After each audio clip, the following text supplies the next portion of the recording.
Bonsoir à tous et bienvenue. Si vous nous rejoignez à l'instant, nous nous retrouvons pour ces entretiens du Synode, toujours accueillis, et on les remercie beaucoup par la communauté de Saint-Louis des Français. Avec nous, en ce jour de l'ouverture de l'année de la foi, le cardinal André XXIII. Bonsoir, Éminence. Bonsoir.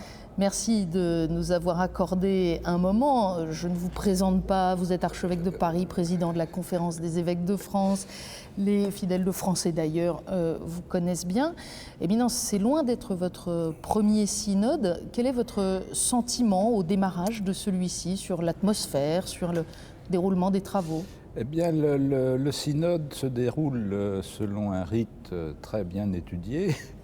Mais dans la première phase, donc la première semaine, moins quelques jours pratiquement, ce qui m'a beaucoup frappé, qui m'a touché, c'est de voir le nombre, ce qui signe que je vieillis, le nombre d'évêques que je connais, enfin au moins de vue, ou en tout cas qui me connaissent et qui viennent me saluer. Donc c'est un signe de vieillissement certain, parce que ça veut dire qu'il y a des relations qui se sont accumulées au cours des années.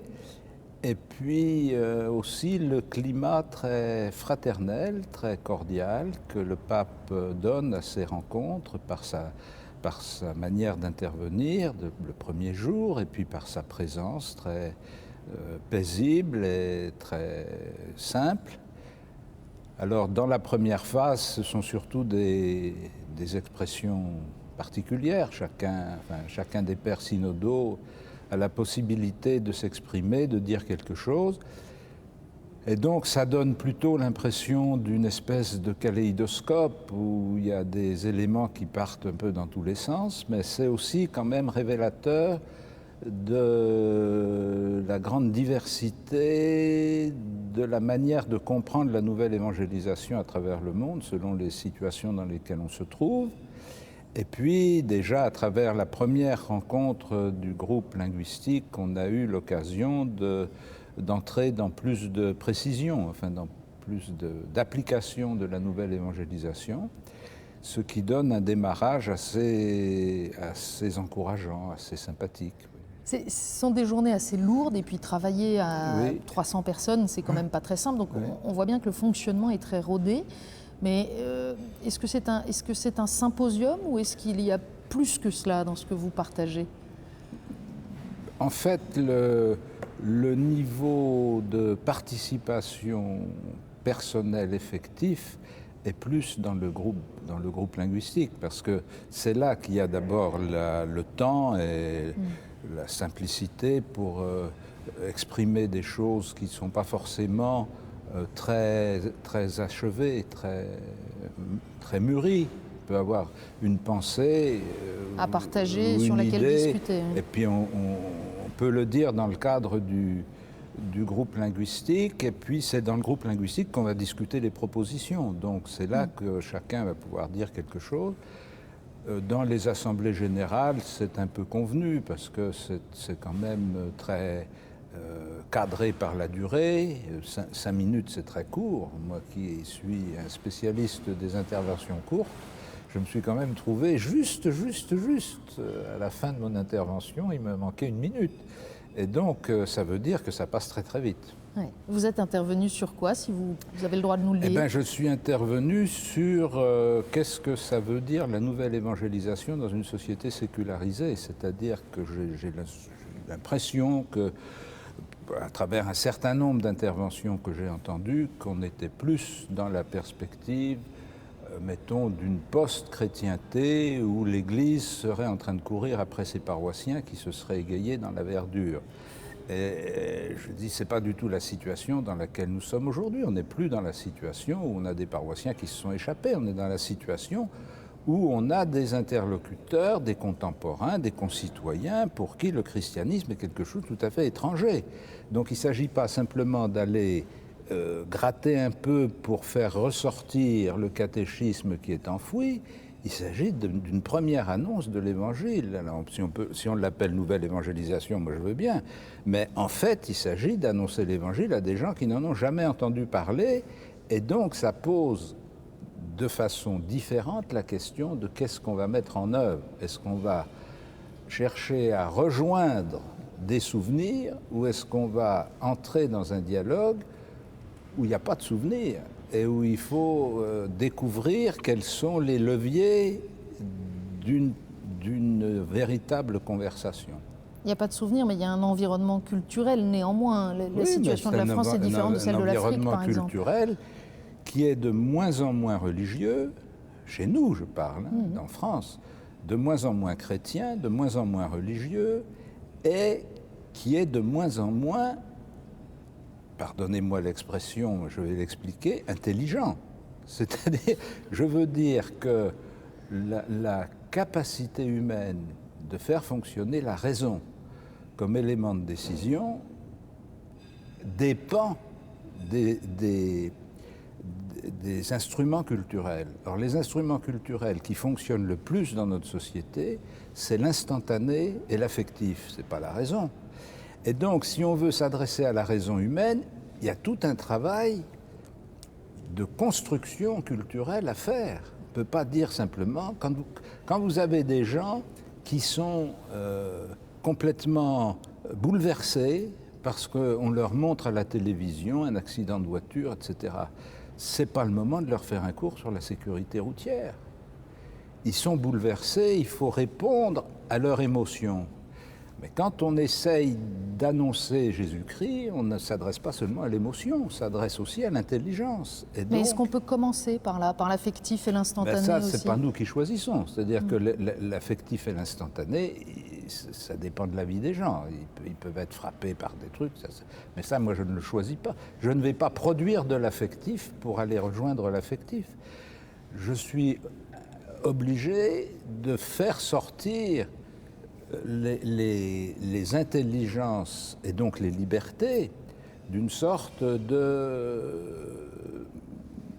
d'emprisonnement ou de gaz. Alors si on veut que les gens puissent décider quelque chose pour leur vie, il faut rejoindre leur intelligence. Dans cette réflexion sur la nouvelle évangélisation, est-ce qu'il s'agit de réfléchir d'abord sur des outils, des méthodes, des techniques, de réfléchir d'abord sur une attitude des catholiques, de l'Église, dans leur rapport au monde, ou sur l'Église elle-même ? Certainement, je pense qu'un certain nombre de gens croient qu'il s'agit de réfléchir sur des méthodes auxquelles je ne crois pas du tout, parce que elles peuvent avoir leur importance. Non, mais les méthodes, elles ont toujours de l'importance, mais on les connaît depuis toujours, elles changent. Elle se transforme progressivement, mais on n'invente pas des méthodes spéciales pour l'évangélisation. Les méthodes de l'évangélisation, c'est les méthodes de la communication. Et donc, il suffit de savoir comment on communique. Par contre, la question de savoir à quoi nous croyons, c'est-à-dire qu'est-ce que nous serions prêts à mettre dans le message. Par exemple, on a eu des discussions intéressantes, on s'est aperçu que dans notre société, il y avait beaucoup on peut dire, de déisme, une référence à Dieu, etc., mais que le Christ était quelqu'un de tout à fait inconnu. Bon. Alors là, on a une question. Est-ce que les chrétiens, catholiques, romains, croient en Jésus-Christ mort et ressuscité ? Ça, c'est une question pour l'évangélisation, parce que s'ils ne croient pas en Jésus-Christ mort et ressuscité, qu'est-ce qu'ils vont annoncer ? Ils vont annoncer une sorte de transcendance, tout ça c'est très bien, la générosité, ça, bon. Mais quand c'est confronté à la mort, ça pèse pas lourd tout ça. Hein. C'est un engagement au témoignage. Un témoignage et à une annonce nouvelle du Christ. Qu'est-ce que ça veut dire dans notre 21e siècle de croire que Jésus de Nazareth est mort et ressuscité ? On entend beaucoup dire que l'une des difficultés dans ce domaine pour l'Église, c'est que précisément, elle est tellement éloignée du monde moderne qu'elle devrait d'abord se réformer elle-même pour devenir audible. Mais l'Église ne gagne jamais rien à s'occuper de ses affaires. Elle n'a pas été fondée pour s'arranger. Elle a été fondée pour être porteuse et pour être un agent, un acteur de la mission. Elle n'a pas été fondée pour arranger l'Église. On a toujours des efforts de conversion à faire, on a toujours des réflexions, des décisions à prendre pour être plus conforme à l'Évangile. Mais c'est une illusion de croire qu'il y aurait une période bénie où l'Église coïnciderait avec le monde. Le monde et l'Église ne peuvent pas coïncider. Alors il faut en prendre son parti, et puis il faut accepter d'être différent. Mais on ne va pas passer son temps à se regarder dans la glace pour savoir si on est comme ci ou comme ça. Et est-ce qu'on ne prend pas le risque d'apparaître toujours comme étant une Église qui dit non, qui finalement, d'une certaine manière, n'aime pas le monde tel qu'il est? Ben, on n'a qu'à pas dire non tout le temps, c'est pas... Mais je pense que pour une part, c'est inévitable. C'est-à-dire qu'on ne peut pas imaginer que on pourra tout accepter et tout reconnaître. Il y a des choses qu'on peut accepter et reconnaître, il y a des choses qu'on ne peut pas accepter et reconnaître. On est d'autant mieux placé pour exprimer nos désaccords et nos refus qu'on est capable de reconnaître positivement ce qui est bon. Alors, il y a des vrais décalages. Par exemple, le pape, en ouvrant ce synode, a fait référence au mariage, et notamment à la dimension prophétique que représente le mariage. Une bonne nouvelle pour l'humanité. Dans nos sociétés, on a plutôt l'impression que c'est un modèle très ancien et dont on sait bien qu'en ce moment, la question serait précisément de le mettre au goût du jour. C'est une vision un peu rapide, parce que je rappelle quand même que pour ce qui est de notre zone culturelle de la France, plus de 50% des gens qui vivent en couple sont mariés. Donc ils n'ont pas été obligés, ils se sont mariés parce qu'ils l'ont voulu. Donc ça, je pense qu'il y a une espèce d'effet de loupe, d'effet de grossissement, et puis de campagnes de lobby qui veulent absolument donner l'impression que, simultanément, que le mariage n'est plus d'actualité et que pourtant, il faut que tout le monde y ait droit. Alors, on ne sait pas pourquoi tout le monde veut avoir droit à quelque chose qui n'est plus d'actualité. C'est une discordance qui m'échappe totalement. Si ça ne sert à rien et si ça ne représente rien, c'est pas la peine de se battre pour l'avoir. Si on se bat pour l'avoir, c'est que ça représente quelque chose, mais est-ce que c'est ce que ça représente qu'on veut avoir, ou est-ce qu'en le prenant, on va changer ce que c'est? C'est une autre question. Je reviens à la nouvelle évangélisation et à la manière dont se dessine un peu la réflexion de ce synode des évêques. On l'a beaucoup dit déjà dans la préparation de ce synode, mais il y a une forte insistance sur le rôle des personnes et sur le rôle des communautés paroissiales. On aurait pu penser d'abord que la nouvelle évangélisation, c'était les nouveaux mouvements, c'était les communautés nouvelles. On entend beaucoup ici de pasteurs dire c'est d'abord par la paroisse que ça va passer. C'est un peu ce que vous dites dans votre propre diocèse aussi. Ben oui, c'est ce que j'ai fait. Non, mais on voit bien qu'il y a une sorte d'évaluation qui peut être variable selon les interlocuteurs, parce qu'il y a des gens qui sont convaincus, qui constatent que le tissu paroissial n'a pas rempli son rôle missionnaire et qui mettent toutes leurs billes sur les mouvements et les communautés, mais les mouvements et les communautés, elles ne sont nulle part. Ils sont nulle part. Ils sont partout, mais ils sont nulle part. Et la question, c'est quand même comment on évangélise une société qui est géographiquement implantée. Elle n'est pas dans la Lune. Elle est dans un quartier, dans des rues, dans des travaux, dans des familles, etc. Et donc, tout l'enjeu de l'Église, c'est comment cette énergie, ce dynamisme des mouvements et des communautés se concrétise dans la transformation d'une pâte sociologique qui est par définition forcément moins motivée et moins dynamique, parce qu'elle a les lourdeurs d'une sociologie. Mais comment vous faites concrètement? Parce qu'une paroisse, en particulier dans un diocèse urbain et important comme celui dont vous avez la charge, une paroisse, c'est aussi une institution, une administration. Il y a plein de choses qui sont assez lourdes à gérer. Comment vous transformez ça en une communauté priante et missionnaire?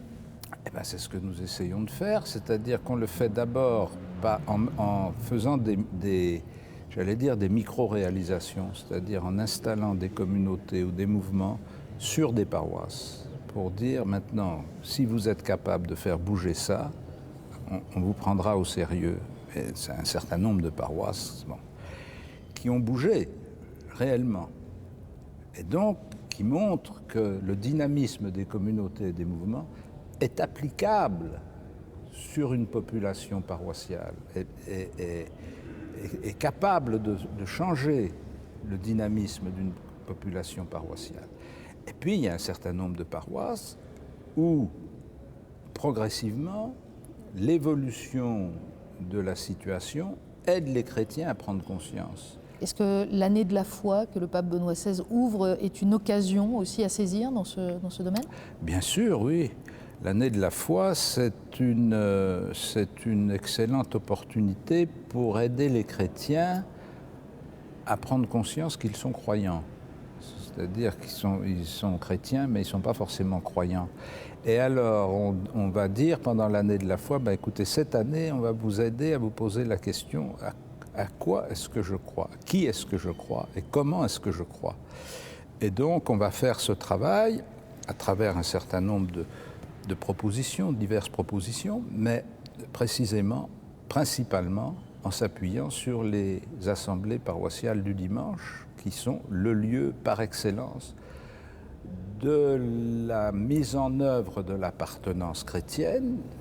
Si on va à la messe, c'est qu'on est chrétien, ou alors c'est qu'on est masochiste, mais enfin, il faut choisir. Bon, donc, les chrétiens qui sont à la messe, et le lieu de la profession de foi, puisque par définition, la profession de foi, c'est le jour du Seigneur. Et donc, on va s'appuyer sur cette réalité pour dire, ben, écoutez, voilà ce que vous faites tous les dimanches. Pendant quelques semaines, on va vous inviter à faire attention à ce que vous faites. En général, vous marchez sans réfléchir, et pendant quelques instants, on va vous dire, réfléchissez comment vous marchez, regardez où vous mettez les pieds et qu'est-ce que vous faites. Le pape fait un lien très étroit entre cette année de la foi et le 50e anniversaire du Concile Vatican II. Oui. Quel est le lien profond entre les deux? La leçon qu'il tire du Concile Vatican II, c'est précisément d'être une vaste entreprise pour refonder la foi et pour renouveler l'expression de la foi. Et donc, si on veut faire mémoire du Concile, il faut regarder comment fonctionne notre foi. Vous dites faire mémoire du Concile, ça veut dire revenir à ce qui a été dit pendant le Concile Vatican II, ça veut dire mettre à jour, ça veut dire... Ça veut dire en partie reprendre un certain nombre de textes qui ont été plus ou moins lus ou pas lus, ou qui ont été compris il y a 40 ans dans un certain contexte et qui prennent un sens nouveau dans le contexte où nous sommes aujourd'hui. Je pense par exemple les textes sur l'œcuménisme, sur les relations avec les religions non chrétiennes, sur les relations avec les juifs, avaient un sens à peu près identifié en 1965. 45 ans après, on ne peut pas se contenter de les lire comme on les lisait en 1965. On a vécu depuis, il s'est passé un certain nombre de choses.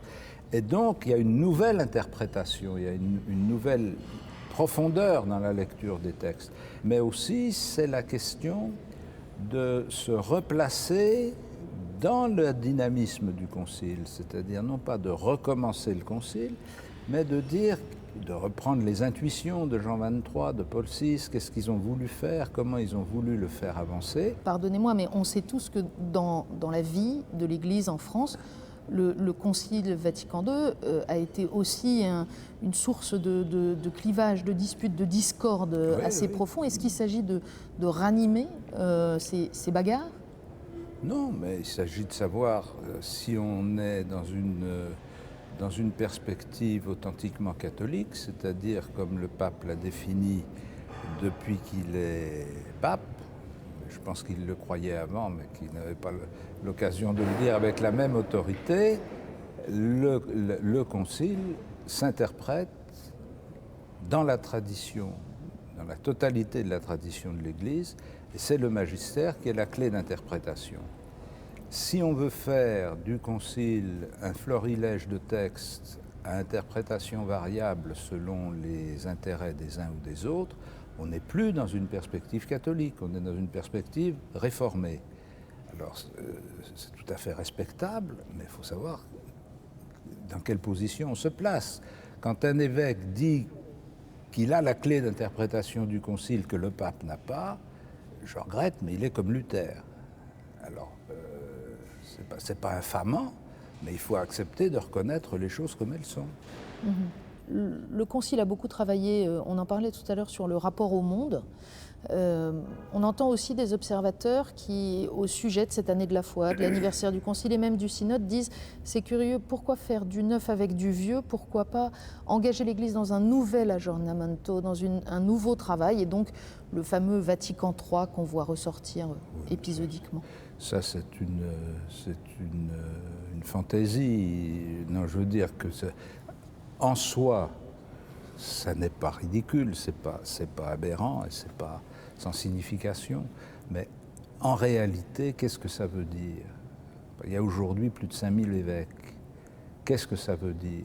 On réunit 5000 évêques à Rome et qu'est-ce qu'ils font? Et combien de temps? Déjà, quand ça s'est produit il y a 50 ans, on a été à la limite de la rupture. Les évêques qui n'en pouvaient plus, Alors, il ne faudrait pas le faire parce que c'est trop compliqué? C'est pas que c'est trop compliqué, c'est que c'est pas l'échelle adaptée.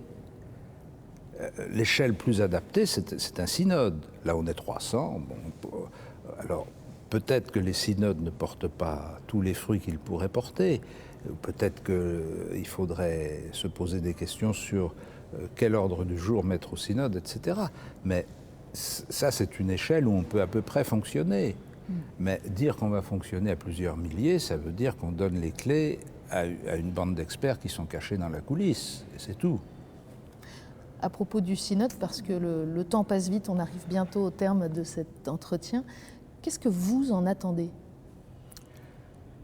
J'en attends d'abord d'élargir les perspectives de nos réflexions, en sortant non seulement de l'Hexagone, mais même de l'Europe occidentale, et de prendre conscience, comme ça a été dit à plusieurs reprises, et que ça sera encore dit au cours du synode, qu'il y a des pays où nos histoires de nouvelle évangélisation, ou bien n'ont aucun sens, ou bien doivent être comprises tout à fait autrement. Parce que parler de nouvelle évangélisation dans des pays où il y a 1% de la population qui est chrétienne, c'est de la foutaise. Ou alors, il faut dire, quand on parle de nouvelle évangélisation, on parle d'une évangélisation renouvelée. Mais ça ne veut pas dire on parle d'aller évangéliser des chrétiens qui se sont endormis dans la forêt, mais ça veut dire on reprend d'une façon renouvelée notre mission évangélisatrice, qu'elle soit première évangélisation dans les pays ou dans des secteurs où il y a une première évangélisation, qu'elle soit une seconde évangélisation, c'est relativement accessoire. Mais elle est première de fait pour ceux qui la reçoivent. De toute façon, elle est première pour ceux qui la reçoivent. Et donc, la nouveauté, c'est le renouvellement des évangélisateurs, c'est pas le renouvellement d'un bail dont les chrétiens auraient oublié l'adresse. Bon, donc ça, c'est un élément très important. Et des chrétiens qui sont soumis à des défis dont on n'a pas idée dans nos sociétés occidentales. Je pense dans des pays d'Afrique aux défis de l'islam militant majoritairement, aux défis des pratiques de sorcellerie, aux défis des sectes, etc. Bon. Parler de nouvelle évangélisation là-dedans, ça veut dire quoi? Ça veut dire qu'on va aller rechercher les chrétiens. Non, ça veut dire qu'on est dans une situation où c'est la première annonce de l'Évangile. Ce qu'elle a de nouveau, c'est qu'on la pose dans des conditions différentes. Et qu'on n'est plus simplement dans la situation d'une Europe chrétienne qui va porter la bonne nouvelle chez les sauvages en Afrique ou chez les sauvages en Asie. On est dans une situation où l'Europe n'est plus une forteresse chrétienne et où des jeunes églises sont confrontées à des difficultés analogues, mais dans des conditions différentes. Vous diriez que la France est une terre de mission aujourd'hui? Ah ben certainement. Elle l'était déjà il y a 60 ans, il n'y a pas de raison que ça se soit arrangé depuis. Quand Godin et Daniel ont publié leur livre France Pays de Mission, c'était 1943, donc c'était il y a 70 ans même. Donc la France est une terre de mission parce que, précisément, la première perception, le premier accueil de l'annonce de l'Évangile n'a pas été fait par un certain nombre de gens. Mais ce n'est pas nouveau. Je peux vous dire qu'il y a des régions de France qui étaient couvertes par le réseau ecclésiastique, il y a encore 50 ans ou 100 ans, qui n'avaient jamais été évangélisés en profondeur. C'était resté des pays païens. Alors il y avait des églises partout, mais ce n'est pas parce qu'il y avait des églises partout qu'ils étaient catholiques. Et donc, il faut continuer continuellement. Et continuer dans un contexte où l'expression publique du témoignage chrétien devient difficile. Il ne devient pas plus difficile. Il est difficile si on se pose la question de l'intervention médiatique, parce qu'il y a un effet de censure qui joue dans la presse, mais il n'est pas plus difficile aujourd'hui qu'il ne l'était sous l'Empire romain de se dire chrétien au milieu des païens. C'est risqué. C'est vrai qu'il y a des gens qui risquent leur position, leur situation, mais ça c'était déjà vrai du temps des martyrs, donc c'est pas une nouveauté. Qu'est-ce que vous auriez envie de dire pour conclure à ceux qui nous regardent et qui peut-être se sentent un peu désemparés devant la difficulté ou l'ampleur de la tâche? Que c'est pas nous qui avons décidé d'évangéliser, c'est Dieu qui a décidé d'évangéliser. C'est pas nous qui évangélisons, c'est le Christ qui évangélise. Et c'est pas nous qui avons les ressources pour évangéliser, c'est lui qui nous les donne par son esprit. Il dit quand vous serez traduit devant les tribunaux, ne demanderez pas ce que vous aurez à dire, cela vous sera donné par l'esprit. C'est exactement ce que nous avons à vivre. Et vous rentrerez avec aussi un dynamisme, une espérance renouvelée par tous ces échanges du synode? J'espère, oui. Éminence, merci beaucoup de nous avoir accordé cet entretien. Nous nous retrouvons mardi prochain pour un autre entretien du synode.